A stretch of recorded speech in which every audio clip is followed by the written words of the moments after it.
Wow, is this really how it works? So you commit to Miami, and then they take away one of your stars. You are Locked On Canes, your daily podcast on the Miami Hurricanes, part of the Locked On Podcast Network, your team every day.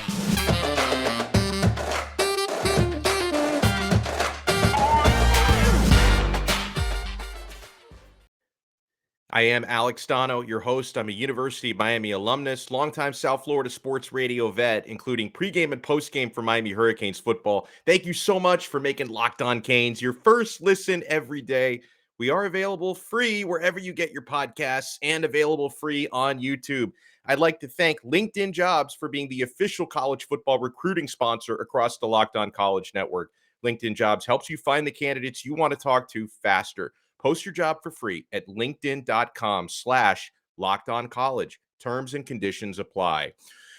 Oh man, guys, this Jayden Wayne stuff, I didn't realize there would be this much of just a tidal wave. So there's something that I knew at the time when he committed to Miami. He was at that time a five-star composite player when you average out the different recruiting services, but a four-star according to 24/7, which was the same situation with Francis Mauigoa, because 24/7 actually only has four players in the class of 2023 as five stars right now. So when Mauigoa chose Miami, he was a four-star 24/7, five-star composite. People start to argue, how come he's a five-star? Some places five-star, some places four-star, other places. So that originally happened with Jayden Wayne, but then another thing happened an hour after Jayden Wayne committed to Miami on Sunday.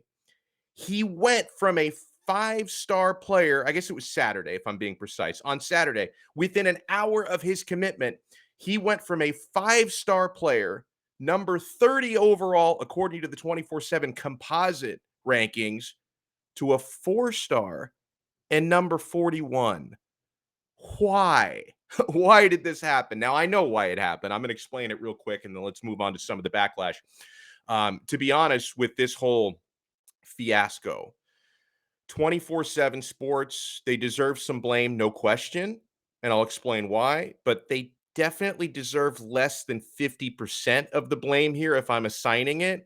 The real villain here is On3 Sports. So 24/7, they changed nothing about their own rankings, right? The scores that their scouts and talent evaluators came up with, their own ranking did not change. It did not change an hour after Jayden Wayne committed. It did not change, in the weeks leading up to him picking Miami. As far as I can tell, the actual talent evaluators at 24/7 Sports did not do anything nefarious there.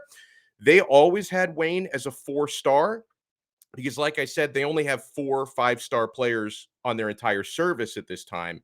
So the composite score, because you see that when you click on a player's profile on 24/7 Sports, you see the 24/7 specific ranking and you see the composite ranking. So the composite is an average of the 4 major services: 24/7, ESPN, Rivals, and most recently On3 Sports, which are the new kids on the block. They're a new network. According to 24/7, and by the way, I am taking this following info directly from the source.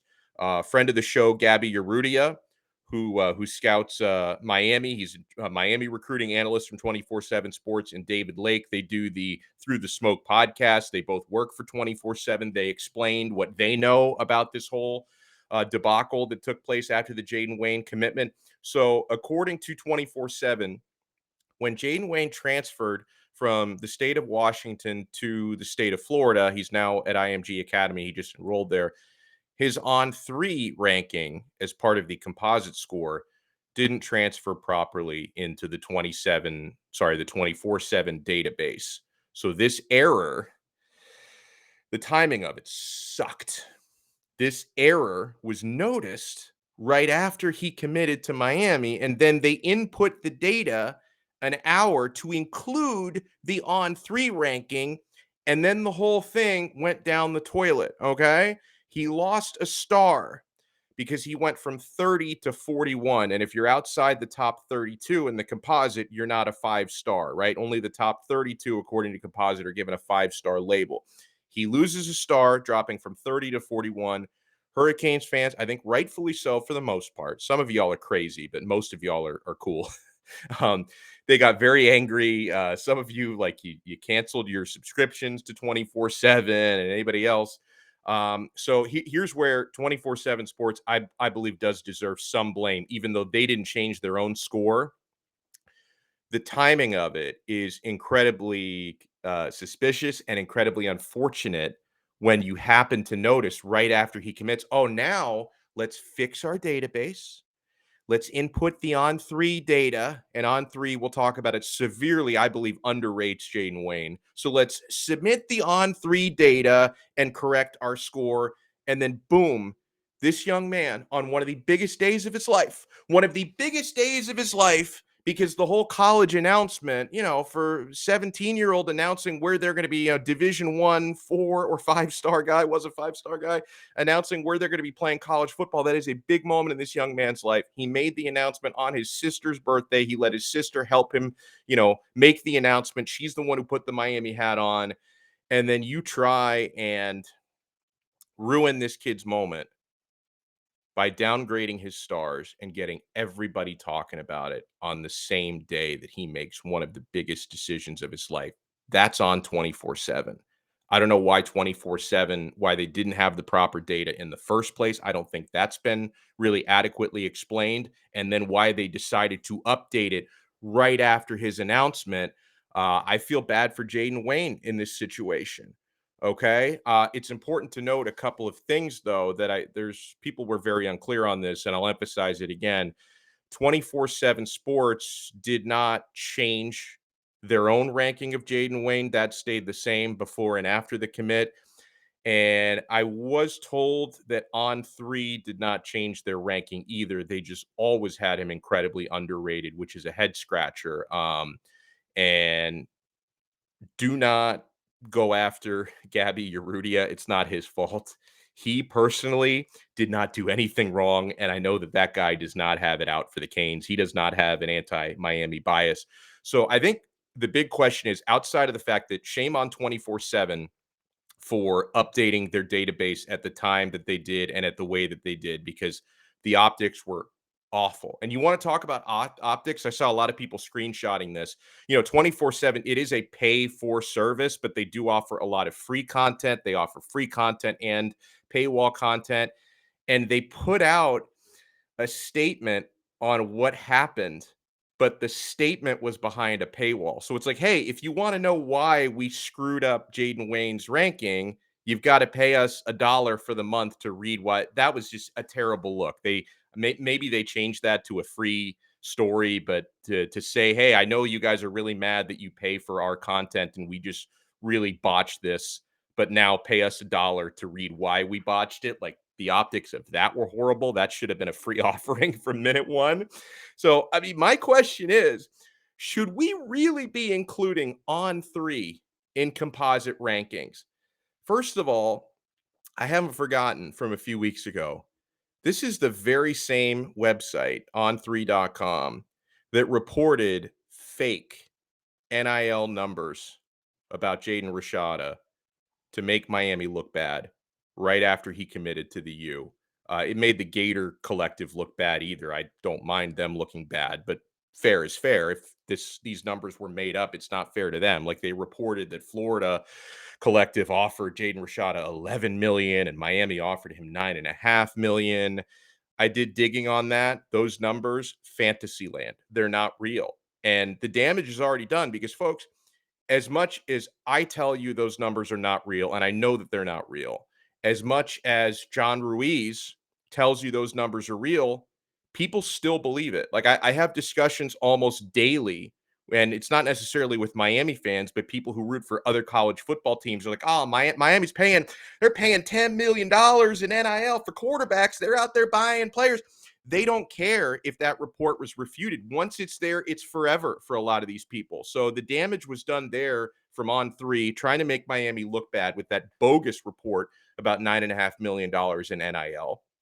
Um, and you look at this huge shout out to a great tweet from Andrew Farrelly, who analyzed some of the on three rankings. And again, when 24/7 puts out their composite scores for a player, it's an average of that player's score from their own service 24/7, from ESPN, from Rivals, and from On Three, which they recently added to the formula. You take a look at Miami's top 5 commitments in the class of 2023 so far. The folks at On Three are out to lunch with some of their rankings. The only one that's consistent is Francis Mauigoa. So here's the way that you compare the 24/7 rankings. I'll give you those first versus the on threes. 24/7 first, then on three. So Francis Mauigoa, he's a 13. This is their ranking in the class. Francis Mauigoa, 13 on 24/7, 14th rated player on three. So that one's right about there. No big time, no big time variance on that one. Okay. Jayden Wayne, number 36 on 24/7, number 93 on three. That's why he dropped so much when they added on three to the composite. According to on3.com, Jayden Wayne barely cracks the top 100. It's madness. I don't know where they come up with this or if they're intentionally trolling to create conversations, but that's a huge difference, okay? Get ready for this one. This one's even crazier. Jaden Rashada, according to 24/7, 29th player in the class. According to On Three, 155th. They barely rate the guy. Riley Williams. This one actually On Three likes Riley better than 24/7, which is odd. Riley Williams, 77 on 24/7, number 52 on Three. Okay, I'll give you that one. Ray Joseph, 110 on 24/7, 225th on three. That's a wild difference. And Andrew Farrelly concluded his tweet by pointing out Miami's top 5 commitments average out to 53rd overall on 24/7, 108th overall on three. That's over twice as high. And even for other players that weren't, recruited or committed to Miami, a lot of people are posting threads of how much on threes rankings differ for a number of different players from ESPN, Rivals, and 24/7. These guys differ so much from the other major services. I seriously wonder why 24/7 even goes out of their way to include them in their composite. Like, why even give them that attention? And it's screwing up your rankings. When they differ that much, it's screwing up your composite. They throw the rankings off so much. There's a theory out there that since On Three is such a new network, they do some of this on purpose to generate cheap clicks by essentially trolling. Everyone wants to read this to see what it's all about. I'm sure they would deny an allegation like this, but that allegation is out there, and I don't have any evidence to back it up, but that is something that people think. Oh man! So when we come back, we'll discuss because I want to get into some good news as well. I want to talk about a couple of big time recruits who will be announcing in the near future and where Miami stands. Miami could be about to land a 4-star linebacker. And if he does commit to Miami, will he be a 3-star linebacker an hour after his announcement? We will talk about that. As the sun comes out, my friends, small businesses are back on. LinkedIn Jobs makes it easier to grow your team. LinkedIn Jobs helps you find the people you want to interview faster and for free. Create a free job post in minutes on LinkedIn Jobs to reach your network and beyond to the world's largest professional network of over 810 million people. Then add your job and the purple hiring hashtag frame to your LinkedIn profile to spread the word that you're hiring so your network can help you find the right people to hire. Simple tools like screening questions make it easy to focus on candidates with just the right skills and experience so you can quickly prioritize who you'd like to interview and hire. It's why small businesses rate LinkedIn Jobs #1 in delivering quality hires versus leading competitors. LinkedIn Jobs helps you find the candidates you want to talk to faster. Did you know every week nearly 40 million job seekers visit LinkedIn? Post your job for free at linkedin.com/lockedoncollege. That's linkedin.com/lockedoncollege to post your job for free. Terms and conditions apply. Thank you so much for making Locked On Canes your first listen today. We're available free wherever you get your podcasts and available free on YouTube. And a couple more things on this Jayden Wayne's situation and the loss of a star. Let me be clear on this, okay? Recruiting rankings are subjective, right? There's not really any hard, fast formula across all the different services for how this stuff works. A lot of people who come up with these rankings base them off of hype, location, and secondhand information, right? Do you know how hard it is to keep track of high school athletes across 50 states in this great country of ours, and even sometimes out of this great country of ours, because you got international players now? I mean, guys like Frankie Tinalau, who just came over from Australia, okay? Real ones. Friend of mine and a friend of our show, people like Larry Bluestein, and there are not that many Blues out there just because of the sort of time, dedication, and knowledge that goes into what he does. Larry Bluestein, for example, doesn't really believe in the star system. He travels around the state of Florida and travels around the country watching games in person and evaluating players in person. Sometimes, and it happens a lot, Blue will tell me on the record or off the record, certain players in high school are way underrated by the recruiting services, and some guys are way overrated by the recruiting services based on the stars, because there's politics that go into it, believe me. And players from smaller towns like Emory Williams are going to get the shaft because they just don't get scouted enough or seen enough by a lot of these people. So if we're talking about who suffers here from this error, I do feel bad for Jayden Wayne, the player himself. An hour after he announces Miami, he gets then flooded with questions around the internet as to why he went from a 5-star to a 4-star. And, Canes fans, we're never going to change. We believe, and we have good reason to believe it, since the 1980s, there has been an anti-Miami agenda. I don't necessarily think that that's completely fair here, but we feel that way based on the way our program has been covered since the 1980s. It's why I put on a tinfoil hat from time to time. This only fuels that narrative. This only fuels that narrative. So it's not fair to Jayden Wayne that this happened. It's not fair to his family. And that now you've got Antonio Tripp's father coming out wondering why. Like, apparently, according to him, his son Antonio Tripp Jr. went from 4 stars to 3 stars. So it's like, why does this happen for guys who commit to Miami? Now, do not feel bad for Mario Cristobal and his staff. Mario does not care. He did not lose a second of sleep over a clerical error in a recruiting database. Mario, he is out there doing his own evaluations and his own scouting. He's trying to land the best possible players to fit in with his team. And sometimes Mario is even going to think 4-star players are better than certain 5-star players. Apparently, something like that happened with that 5-star receiver who went to LSU instead of Miami. You know who I'm talking about. Apparently, he values other players that the recruiting services don't value as much versus the ones that they do value. And on Jayden Wayne specifically, Mario Cristobal offered Jayden Wayne when Mario was at Oregon. He offered Wayne after his 8th grade season. He didn't have any stars at that time. Nobody knew how many stars that guy was going to have 3 years later. So Mario saw it back then. He saw the talent back then. He didn't recruit Jayden Wayne because he was a 5-star. He recruited Jayden Wayne because he was a great player, and Mario knew he was going to be a stud. Now, a lot of fans out there, they got a little angry on Jayden's behalf, which I get it. But fans, let's get over this quickly, okay? I'm done with it now. After talking about it on this episode, I'm through. All that matters is Mario is trying to build a team to win titles. Stars don't matter. Wins matter. Championships matter. And Jayden Wayne is just as good now as he was when he was a 5-star player, okay? So talking about future recruiting, we're going to be watching another big fish tomorrow. He's a 4-star player for now. He's a 4-star player for right now. Linebacker Raul Aguirre, who lives in Georgia, he's going to be announcing tomorrow. That's Tuesday at 3 p.m. It's a tug of war between Miami and Alabama.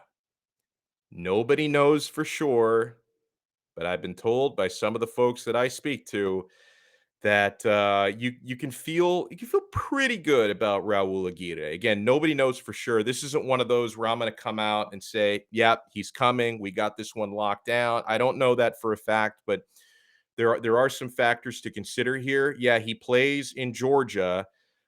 Family though is from Miami. Want to know where his father went to high school? Raul Aguirre's father went to Miami Columbus, the alma mater of Mario Cristobal.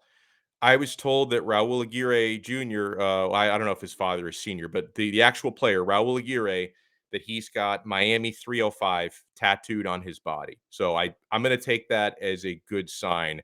He's going to be making the announcement from his high school in Fayetteville, Georgia, Whitewater High School. He is the 121st overall player in the class. That's according to the famous composite rankings, the ninth linebacker, and the ninth overall player from Georgia in the state of 2023. If he does commit to Miami tomorrow, and this is an excellent player, and boy, Raul Aguirre coming in to be coached by Charlie Strong and to be coached by Kevin Steele, the defensive coordinator, I hope he knows the opportunity he would have to take on coaching like that. And also, the linebacker room being what it is, it's good for young players like this to come in because within a couple of years, you're definitely going to have an opportunity to play because Miami's linebacker room is not that great and not that deep. It's one of the perceived weaknesses of this team. So I hope Aguirre understands all the factors here, whether it be wanting to come to South Florida or just wanting to be coached by the best and have an opportunity to play very early in his college career. Those opportunities are here for Miami. If he does commit, he would be the second linebacker committed behind three-star Bobby Washington. So that would make Aguirre the most prized linebacker in the class to this point, okay? A couple of other players to watch out for. Miami has made the top 5. He announced his top 5. Wide receiver Andy Jean. I don't think an announcement is necessarily imminent here. I don't know when he's going to do it, but he did narrow down a top 5 that includes Alabama, Florida, Georgia, Texas A&M, and the University of Miami. And Andy Jean, this is a 4-star wide receiver. A lot of people think he's, a 5-star quality player. The interesting thing about Jean was this guy was committed to Miami, decommitted from Miami back in March, but the staff never gave up on this guy. They've been recruiting him like crazy. He's made several visits even since decommitting. So he basically just opened up his commitment. He didn't say no Miami. He just said, I kind of want to see what else is out there. And sometimes the grass isn't greener on the other side for the local kids like this out of Miami Northwestern. So Miami very much obviously in the mix for Andy Jean. I'm getting some good vibes on this one, especially since Jaylen Brown didn't come. I think maybe there's a reason. I think maybe Miami started recruiting players like Andy Jean and like Hakeem Williams even harder, and they backed off from Jaylen Brown a little bit. So, you could feel good about him being in Miami's finalists.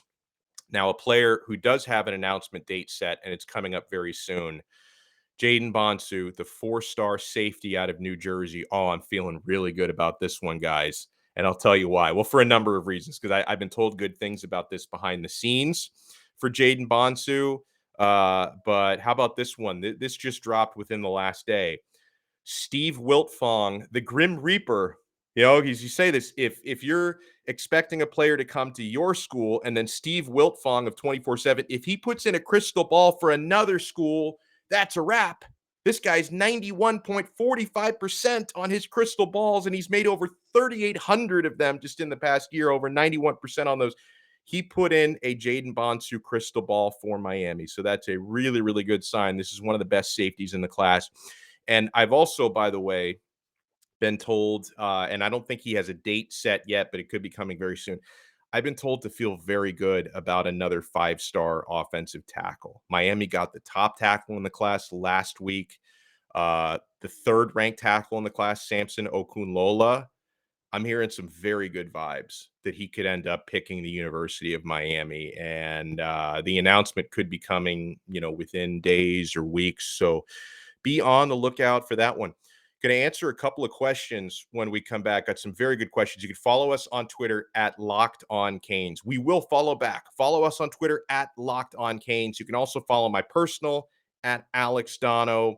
Got a very good question about Miami's quarterback commits. And is there any cause for concern coming out of Elite 11?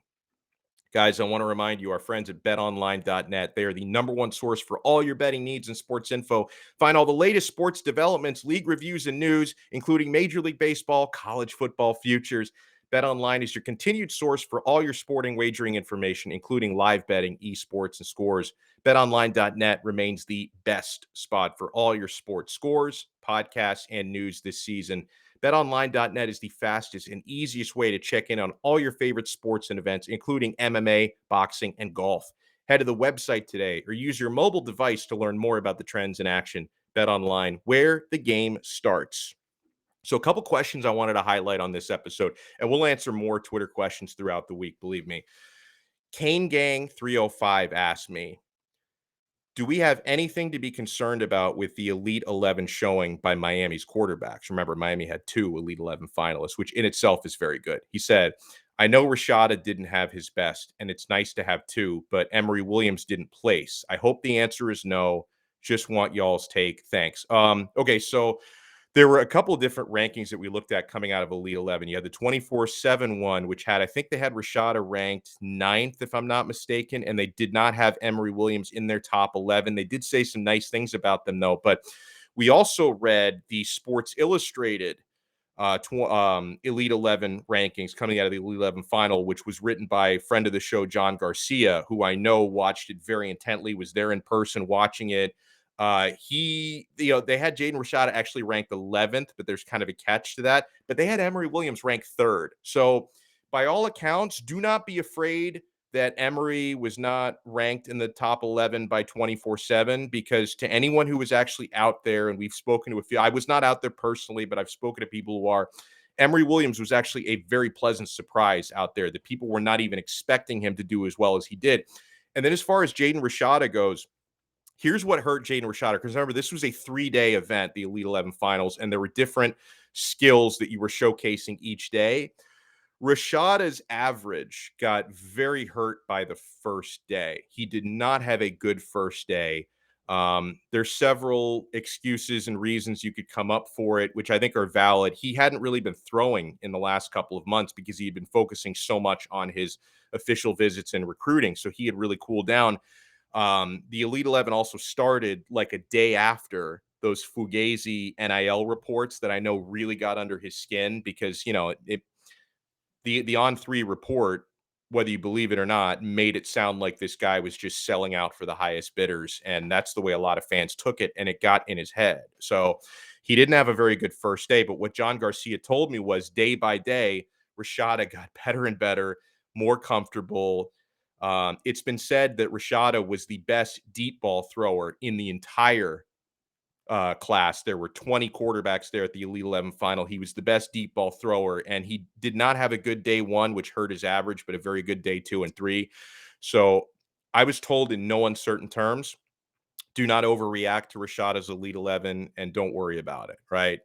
His talent stands for itself.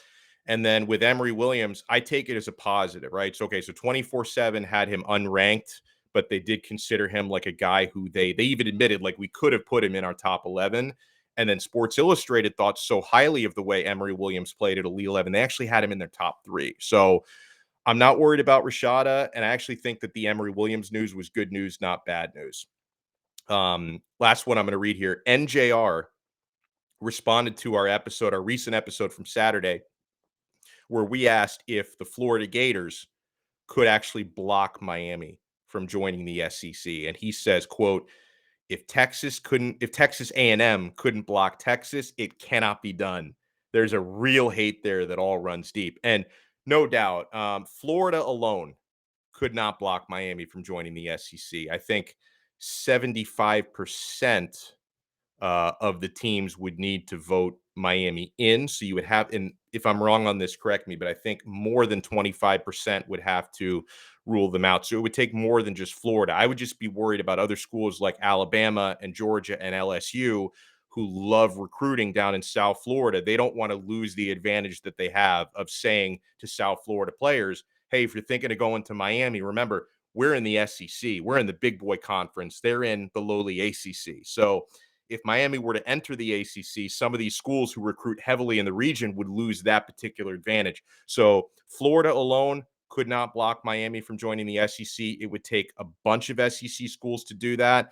Too early for me to say whether or not that could happen. All right. Thank you guys so much for watching this episode. Hey, get more on the ACC by making Locked On ACC your second listen every day. Host Candace Cooper and the local experts of Locked On take you across the ACC in 30 minutes. Make Locked On ACC your second listen. Locked On ACC. We will talk to you guys again tomorrow on another episode of Locked On Canes, part of the Locked On Podcast Network, your team every day.